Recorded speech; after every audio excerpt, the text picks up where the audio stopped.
We do now want to get to Brian Boetig, former FBI assistant director and current public safety consultant, to kind of take us through some of maybe the next steps we could see as the FBI will take. Well, the FBI has had this case. Now the state really is going to have to explore, and get those charging documents out in the next couple of days. So, Brian, thank you for being with us. And can you take us through what is next? Mm-hmm. Yeah, I think what we have is a pause in the dynamic physical world where you're searching for a fugitive or a suspect in this case. So that's been put behind us. And now you move into a stage where you're doing a lot of evidence collection, both in the physical world and really in the cyber world, where you're going to be tracking a lot of that digital footprint. He mentioned in the press conference about communications on Discord. Who else was he communicating with? There seemed to be a sense in the press conference, and the governor mentioned it as well too, that he was solely the person responsible for this.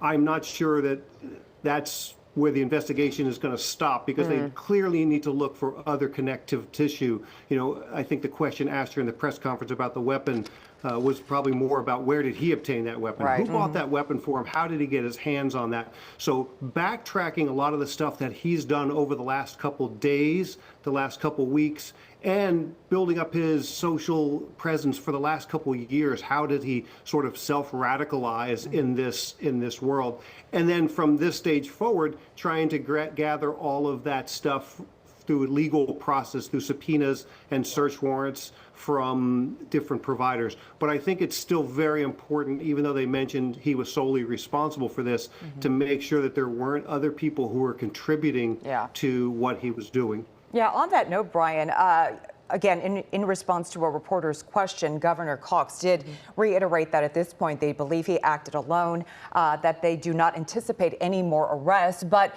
how does the FBI, explain to us, how does the FBI look for co-conspirators and determine if he indeed acted alone?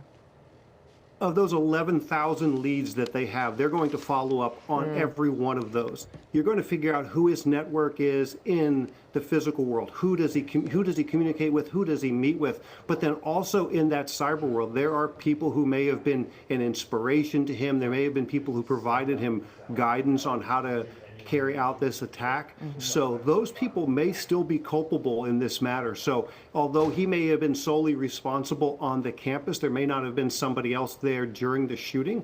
There's a good possibility that other people may have some responsibility in this matter.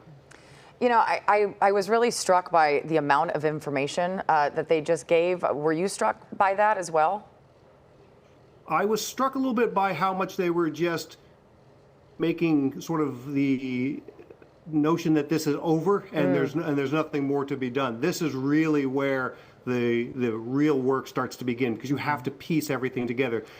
Finding that person, finding that suspect. The fact that they arrested him at 10 o'clock last night and then only the announcement was made this morning, I think was probably a wise move. During that time period, hopefully they collected some of that evidence that once his name was revealed was going to be either tainted or caused to be more difficult to obtain.